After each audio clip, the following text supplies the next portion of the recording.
I'll never forget. It was probably about 20 years ago. I was on rotations. I was a medical student, and I remember I was working in the ER, doing an ER rotation. My attending had sent me in to go see a patient that had just checked into the emergency room, and I went in and saw a woman and her husband. The woman was there. I asked her, I said, okay, Mrs. Jones or whatever her name was. I said, what brings you into the office, or rather the ER? And she says, well, there's something going on with my breast. I said, okay, well, can you tell me about it? And she was wearing a gown. I hadn't seen anything yet, but the first thing was to get the history and ask her what was going on. So I said, well, can you tell me about it, And she said, well, something is just, it's something's wrong with it. It's not right. And I said, okay, well, which breast is it and how long has it been going on? And I was just trying to get as many details as I could. The husband was standing there lovingly, but also very quiet. And the woman was relatively reserved too. She didn't say a lot. I kind of had to pull details out of her, but I didn't really think much about it. And I'll never forget, I took as much of the history as I could, getting her past medical history, her surgical history, all that kind of stuff. And then it was time for the physical exam. I put my things down and of course, asked permission to inspect her inspect her breast. She was okay with that. And as I opened up the drape that she was wearing, I noticed that literally there was a fungating mass coming through her left breast. What do I mean by that? If you're in the medical community, you probably know what I mean. But if you're not, what do I mean? Literally, there was a lesion that was clearly in her breast that had grown to the point that it was eroding through the skin. Not only that, the skin was entirely distorted and there was blood from her nipple. It caught me off guard in a way that I've never experienced this before. I'll never forget this episode. I'll never forget this moment either because I was shocked. I hope that I handled it okay in the moment. I was a medical student, so I'm not really sure what happened. I just remember thinking, oh my gosh. It was very clearly a breast cancer that had progressed to the point where it was causing pain. You could visibly see signs of it. She had bleeding from her nipple and other signs and symptoms. And what I saw on her physical exam was not congruent with how she seemed when she was describing this to me. She seemed calm. She seemed, I don't know, it was something about how she seemed. She seemed calm, mildly flat, mildly emotionless. And I remember feeling like, oh my gosh, oh my gosh, oh my gosh. The impression I had and the feeling I had in the moment was very, very different than the way she was describing this. Anyway, well, of course, we did what we could. It was an emergency room setting. So what we had to do was to get her set up with a surgeon and to, breast specialists and all sorts of people, oncologists, etc. And, she was not admitted to the hospital, but she was sent with, imaging and all sorts of stuff and referrals and guidance and instructions and things like that. And the thing about that encounter is number one, I've never forgotten that. I still remember the woman's face. I still remember her husband. I still remember the whole situation. I remember what room we were in. But one of the hardest things about that situation was not only what she was going through, but the fact that I had no idea how she did. It was really tough for me not knowing what happened, not being able to participate in helping her get where she needed to go. It was hard for me sort of seeing her sort of go off into the sunset, so to speak, when we discharged her from the ER and hope that everything would work out. And it was literally then that I realized that I needed to do a type of medicine where I played a role in my patients' lives throughout their journey. And it still is troublesome for me, even as a family doctor who's been in practice over 15 years. I chose family medicine. One of the main reasons is because I wanted to be involved in these steps. I wanted to go with my patients on their journey. And with this particular patient and so many others that I saw during rotations and during residency and stuff like that, I hated when I didn't know what happened. I hated when I couldn't help, when I couldn't be a part of what was happening, when I didn't know how things turned out. That literally was probably the defining moment where I was like, okay, I have to do primary care because honestly, I didn't want to just see people and then they go away. even working in ER settings and other settings, we would see people with like maybe major injuries or wounds or things like that. And even still, after you treat them or they go to the hospital or whatever, you still wonder, how do they do? How are they 6 months later, a year later? How is their care? How is their health? How are they feeling? When I talk about family medicine, I often think about it as literally like the love of my life. That's kind of one of the ways that I describe family medicine. Like family medicine, I feel like I was born to be a family doctor. It's not that I always knew I wanted to be a doctor. It's not that I always knew I wanted to be a family doctor. In fact, I decided relatively late in the sort of residency decisions, which specialty to do. I think, put it this way, I solidified my decision relatively late. But I knew early on that knowing how people did, it was ICU, I felt the same way. Hospital work, I felt the same way. I often wondered about patients I had seen and wondered, how did they do? So for me, that was a big defining moment in my sort of training in telling me, you want to be a primary care doctor. You want to be a family doctor. Now, there were other things that helped me decide as well. I'm going to tell you those briefly. Okay. One thing I realized when I was in my training was I realized I needed to see sunlight.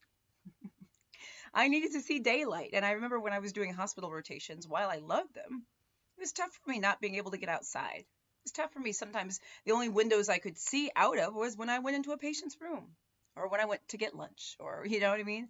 And that was tough for me. It was tough for me not only as a medical student, but as a resident as well. And so being an outpatient doctor, I realized throughout the process was super important to me because I needed to be able to see daylight. I needed to be able to see a tree. But also, in addition to that, and by the way, that is a very real thing. If there are any med students or residents out there that are watching, or the people, if you're pre-med or whatever, you're trying to figure out what you want to do, remember, these things are valuable. These things really do matter because it's part of who you are, your personality. And for any of my patients out there watching, or patients or people who follow my channel, who maybe you're not my patient, but you watch my videos, these are real things that go into, or I think should go into, how doctors choose their specialties. Because often it's almost like a personality decision. I feel that way. The other thing that helped me decide on family medicine, say versus internal medicine. Okay, so internal medicine doctors spend a lot of time in the hospital during their training. Now, when they come out of training, they can often be in the office like a family doctor, but a lot of the training is in the hospital. I realized I wanted more of an outpatient experience. The second thing, though, was I also realized that I didn't want to just see patients when they were sick. I used to actually get a little bit depressed on rotations where I was in ICU. ER I loved. ICU, or when I was in sort of, oncology, peds oncology, peds ICU, things like that. It was tough for me to see really sick patients emotionally. I did well on my rotations. I did well.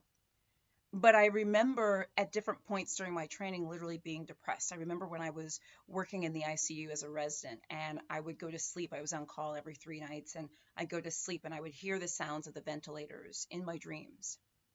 It was just sad for me. It was hard emotionally for me to see people so sick all the time. And I realized that was actually a thing for me. I realized I actually needed to see healthy people. One of the reasons why I chose family medicine is because working not only in an outpatient office where I get to see some daylight, also I have continuity of care. I get to see what happens to my patients down the line. That was important. But I also get to see people when they're not sick. I see patients when they come in for well visits. They come in for work papers. They come in for their disability papers signed. Well, they might be sick then, of course, but they might come in for their shots, a sports physical. I get to help in their prevention. I help to prevent illness by prescribing mammograms and colonoscopies and things like that. And I also get to see people when they're not sick. And that was actually emotionally important to me. Also, I have to say that the other thing, the main driver of me wanting to do family medicine, say as opposed to maybe internal medicine or other specialties. And remember, with internal medicine, yes, you get the continuity of care. You can do outpatient medicine. You get the trees. You get to do prevention, etc. But with family medicine, what I loved about that was I wanted to see people from what we call birth to death. That is, I was trained, and family doctors were trained in obstetrics and gynecology. We do pap smears. We're trained to deliver babies, whether we continue doing that or not. We are trained to see babies, young kids, adolescents, adults, even geriatrics. I love that spectrum that we're given. And that really spoke to my heart. And that also was, playing into this role of knowing that I wanted to do family medicine. one of the things about my job that I love is I literally get to see people and their families. I treat whole families, aunts, uncles, grandparents, sons, daughters, grandchildren. It's amazing. And that informs my decisions and my ability to treat them. And I love that. Family medicine is so much, and all of these things really played a role in me deciding, that this was what I needed to be doing. I do believe that as a doctor, our specialties really do, in some ways, mimic or match our personalities. But one thing I will absolutely say is that I feel like I was born to be a family doctor. I love my job with all my heart and soul. The moment I decided that family medicine had to be what I did was when I saw this patient in the ER that I never saw again. I still to this day don't know what happened to her. I don't know how her course was. I don't know if she got treatment, what it was like. I don't know any of that. And I realized I never really wanted to experience that much anymore. I love family medicine. I love my patients. I love being with them on their journey. For med students, residents, pre-meds who are watching, as you're thinking about what specialties you may want to do, think about who you are. What do you like? What do you not like? I love seeing patients who are healthy. I love being involved in preventative care. I love, having an outpatient office. I love teaching. I'm an academic physician. But that moment that I decided to be a family doctor, I will never forget. So patients, one thing I will say to you is know that, your doctor thinks about you more than you probably would ever know. We think about you all the time. We think about you when you're well. We think about you when you're sick. We're with you every step of the way, even if we're not able to be entirely hands-on because of our specialty and maybe our relationship to your medical journey. But just know we think about you all the time, and you matter to us. And you impact our lives in ways that I don't know that patients understand. I don't know that you can understand. So I do want to thank you all, but I also wanted to explain and talk a little bit about that moment that I decided that I had to do family medicine. Guys, I'm Dr. Jen. I know this was a little bit of a different video for me, but I don't often talk about why I made the decisions I made and why I became who I've become, and this is a little bit about it. Let me know what you think in the comments. Spread this video on to anyone you think might benefit from it. On Facebook, please like and follow my page. On YouTube, please subscribe to my channel. Click the little bell for updates. I'm on Instagram and TikTok and all sorts of stuff at Dr. Jen Caudle, so I'd love for you to visit me there. Pre-meds, med students, and residents, if you have any questions, let me know, but make sure you follow your heart. It's the most important thing you can do. And guys, go to my website, drjencaudle.com, to sign up for my free health newsletter. And to that patient who I never knew what happened, I pray for her and I pray for her family. And if she ever hears this, just know that I've never forgotten you and have been praying for you. All right, guys, take care.